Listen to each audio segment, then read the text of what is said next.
IPhone 12 నుండి మనకి HDR mode ఉంది. ఆ హెచ్డిఆర్లో షూట్ చేసి ఎడిట్ చేసేటప్పుడు మాత్రం సో ఏంద్రా బాబు ఇది అంతా బ్లోన్ అయిపోతుంది ఏంటి అని చెప్పి అర్థం కావట్లేదు కదా. అలాగే మనం షూట్ చేసి ఐఫోన్లో చూసిన తర్వాత అక్కడ చాలా బ్రైట్ గా చాలా బాగా ఉంటుంది వివిడ్గా వీడియో.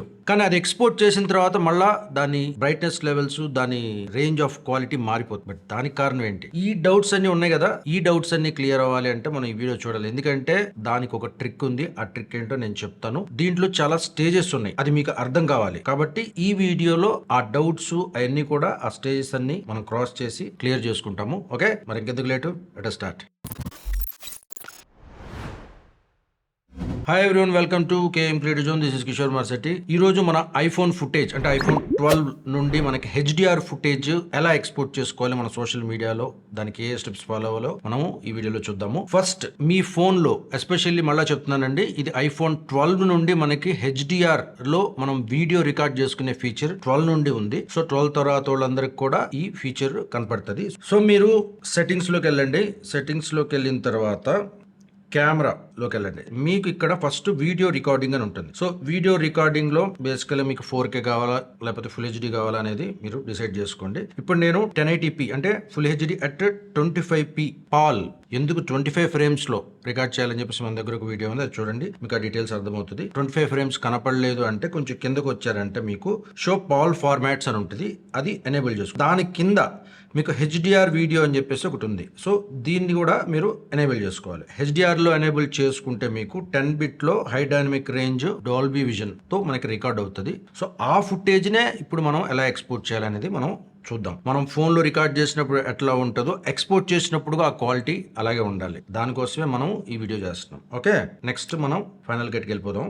ఇప్పుడు నేను ఫైనల్ కట్కి వెళ్తే ఫైనల్ కట్ లో నేను 2 లైబ్రరీస్ క్రియేట్ చేశాను. ఒకటి వచ్చేసరికి ఎస్డిఆర్ ఐఫోన్ అని చెప్పేసి, ఇంకోటి హెచ్డిఆర్ ఐఫోన్ అని చెప్పేసి క్రియేట్ చేశాను. సో ఇక్కడ మీకు ఫస్ట్ బేసికల్ గా సరే ఒకసారి క్రియేట్ చేస్తున్నామని అనుకుందాం అనుకోండి. జనరల్ గా మీరు ఫైల్లోకి వెళ్ళి న్యూ అని చెప్పేసి లైబ్రరీ క్రియేట్ చేస్తారు. సో నేను అలాగే క్రియేట్ చేశాను. లైబ్రరీ క్రియేట్ చేసినప్పుడు మీకు ఇట్లా వస్తుంది. బేసికల్గా ఏంటంటే స్టాండర్డ్లో వచ్చేస్తుంది అనమాట. కానీ మనము ఇప్పుడు ఎస్డిఆర్ కాబట్టి స్టాండర్డ్ గ్యామెట్ అని పెట్టేసుకున్నాను. సో అలాగే క్రియేట్ చేస్తే మనకి ఇప్పుడు ఎస్డిఆర్ లైబ్రరీ క్రియేట్ అవుతుంది. దాని తర్వాత మనము ఒక ప్రాజెక్ట్ క్రియేట్ చేసుకోవాలి. సో నెక్స్ట్ న్యూ అని చెప్పేసి లైబ్రరీ అని చెప్పేసి ప్రాజెక్ట్ కూడా క్రియేట్ చేసుకోవాలి. సో ఇక్కడ ఎస్డిఆర్ ప్రాజెక్ట్ క్రియేట్ చేశాను. దాని సెట్టింగ్స్ ఇక్కడ ఉంటాయి. మోడిఫైలోకి వెళ్తే మనకి ఇక్కడ ఉంటాయి. ఇప్పుడు ఎస్డిఆర్ లో వీడియో ఫుల్ హెచ్డి. ఓకే, నేను ఫుల్ హెచ్డియే కాబట్టి ఇందాక దాంట్లో వీడియోలో తీసింది ఫుల్ హెచ్డి. సో 25 ఫ్రేమ్స్ లో తీసాను. Okay, resolution and frame rate. ఇక్కడ రెండరింగ్ అని వచ్చేసరికి మీకు యాపిల్ ప్రోరెస్ 422 అని ఉంటుంది. డిఫాల్ట్ గా అదే ఉంటుంది. ఎందుకంటే మనకి రెండర్ అంటే మనం ఎడిట్ చేసేటప్పుడు రెండర్ అయ్యి స్మూత్ గా ప్లేబ్యాక్ చేయడానికి ఎడిట్ చేసుకోవడానికి మనకి యూజ్ అవుతుంది. కాబట్టి మనకు అదే పెట్టేసుకోండి. ఇన్ కేస్ అది కనబడపోయినా ఉన్న ఆప్షన్స్ లో అది పెట్టుకోండి, యాపిల్ ప్రోరెస్ 422. ఇక్కడ వచ్చేసరికి కలర్ స్పేస్ వచ్చేసరికి మీకు ఇక్కడ డ్రాప్ డౌన్ విండో కనపడుతుంది, కానీ మనకి ఎనేబుల్ చేయడానికి మనకి ఆప్షన్స్ రావట్లా. ఎందుకు? మన లైబ్రరీ ఎస్డిఆర్ లో ఉంది. సో ఎస్డిఆర్ కి స్టాండర్డ్ రెక్స్ 709. సో అదే ఎస్డిఆర్ కాబట్టి డిఫాల్ట్ గా తీసేసుకుంది. ఆప్షన్స్ తో సంబంధం లేదు, ఎందుకంటే అది ఎస్డిఆర్ లైబ్రరీ కాబట్టి. సో ఇంకా స్టీరియో ఇది జనరల్ గా క్రియేట్ చేసేటప్పుడు కూడా ఇలాగే ఉంటుంది. నేను క్రియేట్ చేసింది మీకు మాడిఫై చేసి చూపిస్తున్నాను. అంటే మాడిఫైలోకి వెళ్ళే బిఫోర్ క్రియేట్ చేసేటప్పుడు సేమ్ ఇట్లాగే ఉంటుంది కాబట్టి. కానీ ఇప్పుడు మన ఐఫోన్ హెచ్డిఆర్ లో ఫుటేజ్ ని ఎడిట్ చేయాలి అనుకున్నప్పుడు మనం తీసుకోవాల్సిన జాగ్రత్తలు ఏంటి? లైబ్రరీ క్రియేట్ చేసేటప్పుడు సేమ్ వచ్చింది కదా, ఇందాక మీకు ఇక్కడ లైబ్రరీ హెచ్డిఆర్ ఐఫోన్ అని పెట్టాను. సో క్రియేట్ చేసేటప్పుడు మాడిఫై లో కూడా మీకు ఇలాగే అడుగుతారు. అప్పుడు ఇందాక ఏం చెప్పాను మీకు? స్టాండర్డ్ గ్యామెట్ ఎస్డిఆర్ లో పెట్టుకోండి అని చెప్పాను. కానీ మనం ఇప్పుడు ఐఫోన్ హెచ్డిఆర్ ఫుటేజ్ ఎడిట్ చేయాలి అనుకున్నప్పుడు వైడ్ గ్యామెట్ హెచ్డిఆర్ లో పెట్టుకోవాలి. ఇది first important step library create చేసేటప్పుడు. సో చేయండి. సో లైబ్రరీ అయిపోయిన తర్వాత ఆబ్వియస్లీ మనం ప్రాజెక్ట్ క్రియేట్ చేస్తాం. ప్రాజెక్ట్ కూడా ఇక్కడ నేను క్రియేట్ చేసి పెట్టాను. సో మీకు క్రియేట్ చేసేటప్పుడు ఎట్లా వచ్చే ఆప్షన్స్ కి కావాలి అనుకున్నప్పుడు మాడిఫైలోకి వెళ్తే సో నేమ్ ఇచ్చాను, project name iPhone HDR. So as it is మన resolution and frame rate and rendering type కూడా ఇందాక చెప్పాను, అదే పెట్టేసుకోండి, యాపిల్ ప్రోరెస్ 422. ఇప్పుడు చూడండి ఇక్కడ ఇందాక లైబ్రరీకి దీనికి తేడా ఏముంది చూసారా? ఇక్కడ ఆప్షన్స్ ఎనేబుల్ అయినాయి. సో ఈ 4 ఆప్షన్స్, ఫస్ట్ ఆప్షన్ మనకి తెలుసు స్టాండర్డ్. సో వైడ్ గ్యామెట్ వచ్చేసరికి రెక్ 2020 అనేది అంటే మనకి స్టాండర్డ్ లో నుండి హెచ్డిఆర్ కి కన్వర్ట్ అవుతున్నప్పుడు ఒక పీరియడ్ ఉంటుంది కదా, హెచ్డిఆర్ 10 వచ్చింది, హెచ్డిఆర్ 10+ వచ్చింది ఇప్పుడు టెక్నాలజీ. హెచ్డిఆర్ అంటే హై డైనమిక్ రేంజ్. రెగ్యులర్ దానికంటే మనకి బ్రైట్నెస్ లెవెల్స్ ఎక్కువగా కనపడతాయి అనమాట. హైలైట్స్, షాడోస్ కూడా చాలా బ్రైట్ గా, వివిడ్ గా కనపడతాయి అనమాట. సో దానికోసం మనకి హెచ్డిఆర్ వచ్చింది. ఇది స్టార్టింగ్ అనమాట. రెక్ 2020 అనేది ఫస్ట్ వచ్చిన మోడల్ అది. దాని తర్వాత మనకి పీక్యూ అని ఉంది కదా, రెక్ 2020 పీక్యూ. ఈ పీక్యూ వచ్చేసరికి ఏంటంటే మన కంపల్సరీ మనకి హెచ్డిఆర్ లో చూడాలంటే హెచ్డిఆర్ మానిటర్ ఉండాల్సిందే, లేకపోతే హెచ్డిఆర్ లో మనకి ప్రాపర్ గా కనపడదు. అది ఎలాగనేది ఇప్పుడు నేను చెప్తాను. సో పీక్యూ అనేది కంపల్సరీ హెచ్డిఆర్ మానిటర్. చాలా హెచ్డిఆర్ మానిటర్స్ సపరేట్ గా ఉంటాయి, చాలా కాస్ట్లీ ఉంటాయి అనమాట. పెద్ద పెద్ద ప్రొడక్షన్ హౌస్లు వాళ్ళు వాడతారు కాబట్టి పీక్యూ ఆప్షన్ వాళ్ళకి. కానీ ఇక్కడ మనకేంటి, హెచ్డిఆర్ రెక్ 2020 హెచ్ఎల్జీ ఇదే ఫార్మాట్ మనకి ఐఫోన్ రికార్డ్ చేస్తుంది. హెచ్ఎల్జీ అంటే హైబ్రిడ్ లాగ్ గ్యామెట్, అంటే హైబ్రిడ్ అంటే ఏంటంటే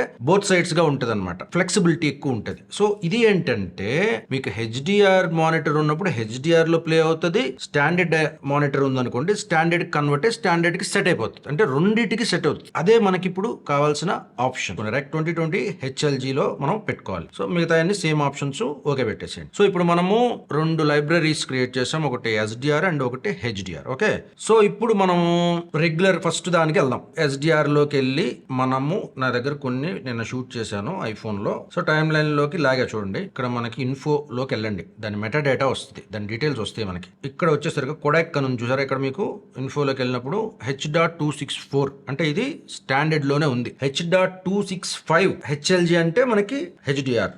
సో ఇది నార్మల్.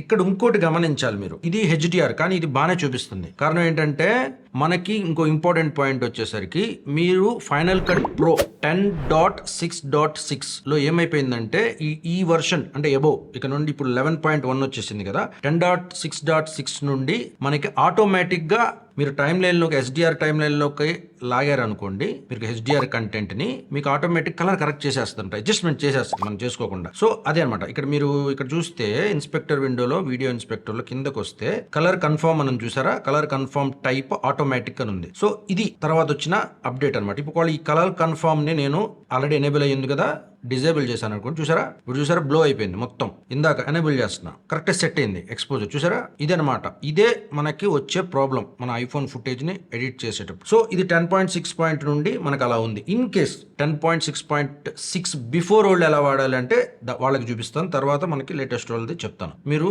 ఎఫెక్ట్స్ లోకి వెళ్ళండి, ఎఫెక్ట్స్ లోకి వెళ్ళి సెర్చ్ లో హెచ్డిఆర్ అని కొట్టండి. హెచ్డిఆర్ టూల్స్ అని చెప్పేసి మీకు ఒక ఎఫెక్ట్ వస్తుంది, దాన్ని డ్రాగ్ చేసేసి లాగండి.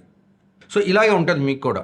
సో అప్పుడు మీరు హెచ్డిఆర్ టూల్ సెర్చ్ చేసి ఎఫెక్ట్స్లో దాని మీద వేసి చేస్తే మీకు ఇక్కడ మీకు ఆప్షన్స్ ఉంటుంది చూడండి. సో ఈ ఆప్షన్స్లో మనకేంటి, ఇప్పుడు ఎస్డిఆర్ ప్రాజెక్ట్ కాబట్టి దాంట్లో హెచ్ఎల్జీ 2 రెక్ 709 ఎస్డిఆర్ ఈ ఆప్షన్ మీరు సెలెక్ట్ చేసుకోవాలి. పీక్యూ వద్దు, హెచ్ఎల్జీ సెలెక్ట్ చేసుకోవాలి. సో ఈ సెలెక్ట్ చేసుకున్నారు చూసారా, ఇప్పుడు డిజేబుల్ చేస్తే చూడండి, డిజేబుల్ చేస్తే బ్లోన్ అయిపోయింది, ఎనేబుల్ చేస్తే కరెక్ట్గా సెట్ అయిపోయింది. సో ఈ ఆప్షన్ మీరు 10.6.6 before old HDR tool effect వేసి ఇక్కడ మీరు ఇది సెట్ చేసుకుంటే మీకు అంతా సెట్ అయిపోతుంది. ఇంకేమైనా కావాలంటే కలర్ కరెక్షన్ దాని బిఫోర్ దానికి దీనికి సెట్ చేసుకోండి. ఇది ఎస్డిఆర్ సిస్టమ్. 10.6.6 తర్వాత వచ్చే వాళ్ళకి ఏంటంటే ఆటోమేటిక్ గా సెట్ అయిపోతుంది. మీకు ప్రిఫరెన్సెస్ అంటే ఇప్పుడు ఫైనల్ కట్కి వెళ్ళారు అనుకోండి, సెట్టింగ్స్ లోకి వెళ్తే జనరల్లో మీకు ఇక్కడ ఉంచుండే హెచ్డిఆర్ టిక్ మార్క్ ఉంది, ఆటోమేటిక్ కలర్ కన్ఫర్మ్. ఇది మీరు ఆటోమేటిక్ గా డిఫాల్ట్ గా ఎనేబుల్ అయ్యే ఉంటుంది. ఇన్ కేస్ మీకు తర్వాత వర్షన్ లో కూడా నాకు కింద ఏంది కనపడతలేదు అని అనుకుంటే కనుక మీకు సెట్టింగ్స్ లో దీన్ని ఎనేబుల్ చేసుకుని పెట్టుకుంటే ఆటోమేటిక్ గా ఈ తలనొప్పి అంటే ఈ ప్రాసెస్ అంతా చేయకుండా ఆటోమేటిక్ గా మీకు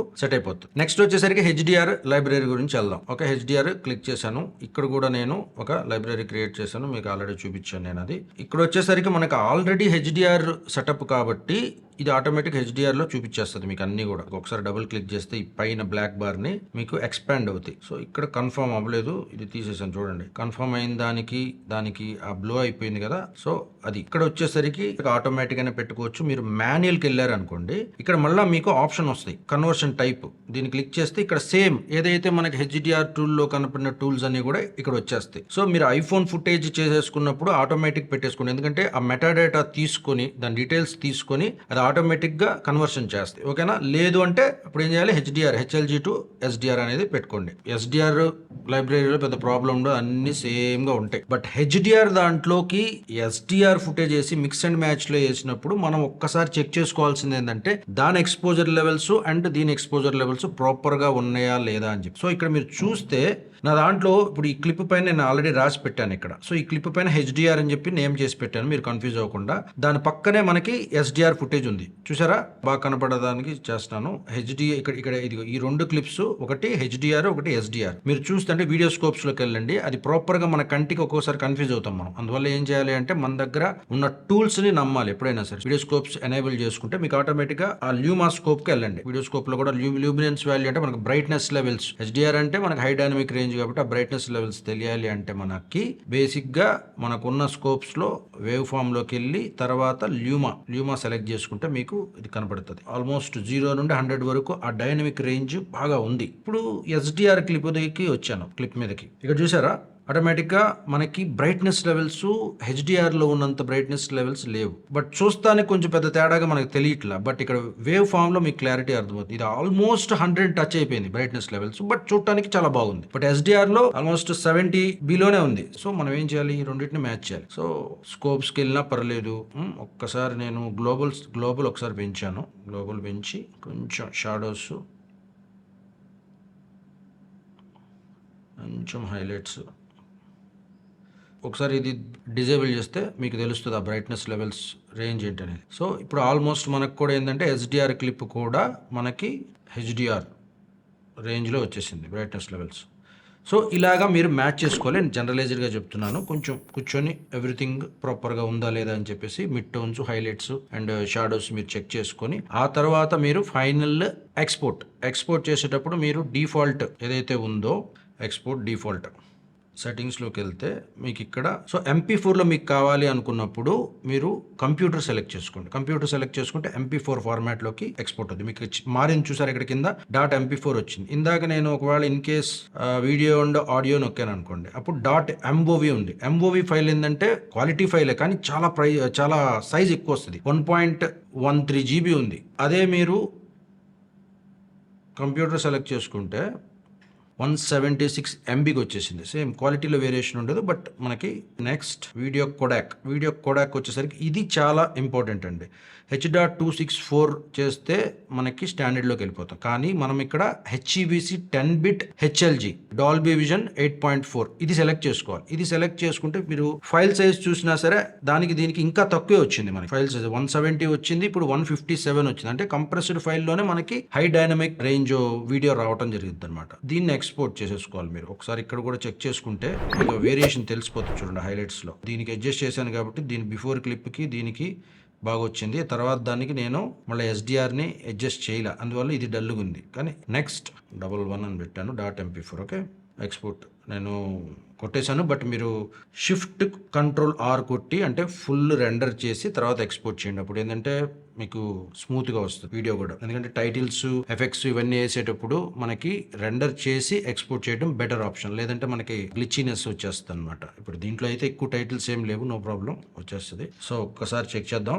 అంటే మీకు యూట్యూబ్లో నాకు తెలిసి మీకు కనపడదు. ఇది మీకు చూస్తే ఇక్కడ ఈ లీఫ్ మీద హైలైట్స్ చూసారా, ఇది హెచ్డిఆర్ అనమాట. హెచ్డిఆర్లో చేసాం, HLGలో. సో ఇక్కడ చూస్తే మీకు ఆటోమేటిక్గా బ్రైట్నెస్ లెవెల్స్లో వేరియేషన్ తేడా కనపడుతుంది. సో అదనమాట beauty of HDR footage. I think మీకు డౌట్ క్లియర్ అయింది అనుకుంటున్నాను. మొన్నటిదాకా నాకు కూడా ఇది ఎలా ఎక్స్పోర్ట్ చేయాలి ఏంటనేది ఐడియా ఉన్నా సరే డౌట్ ఎక్కడ పడే ఉండంటే మళ్ళీ అందరికి ప్లే అవుద్దో లేదో అని చెప్పి. కాకపోతే దీంట్లో హెచ్ఎల్జీలో ఉన్న బ్యూటీ అది. ఒకవేళ హెచ్డిఆర్ కంపాటబిలిటీ లేని డివైజెస్లో మనకి దానికి సెట్ అయిపోద్ది అనమాట. హెచ్డిఆర్ కంపాటబుల్ ఉన్న డివైస్కి హెచ్డిఆర్లో ప్లే అవుతుంది. సో ఇదండి వీడియో. కొంచెం మీకు కన్ఫ్యూజింగ్ అనిపించిందేమో నాకు తెలీదు, బట్ సింపుల్ స్టెప్స్ మీరు చెప్పినవి ఒకసారి మళ్ళీ వెనక్కి వెళ్ళి చూసుకోండి. సో దానివల్ల మీకు హెచ్ఎల్జీ ఫార్మాట్ ఏంటంటే రెండిట్లో ఫ్లెక్సిబుల్గా ఉంటాయి. హైబ్రిడ్ గ్యామెట్ లాగ్ అనమాట, అది లాగ్ గ్యామెట్ కాబట్టి ఆ ఫార్మాట్లో చేయాలంటే మీరు ఇది చేయండి. అలాగే మీరు ఒక లైక్ కొట్టేస్తే హ్యాపీగా ఉంటుంది, ఒక కామెంట్ కూడా పెట్టేయండి. సో మన తెలుగులో కూడా ఇంతవరకు ఈ వీడియో మీద ఎవరు చేయలేదు. సో కాబట్టి మీ లైక్ కొంచెం నాకు హ్యాపీగా ఉంటుంది. చేయండి, ఒక లైక్ చేయండి, ఒక కామెంట్ చేయండి. ఓకే, మరొక మంచి వీడియో కోసం మీరు KM క్రియేటివ్ జోన్ సబ్స్క్రైబ్ చేయండి, అలాగే షేర్ చేయండి. This is Kishore Marsetti. Thank you very much.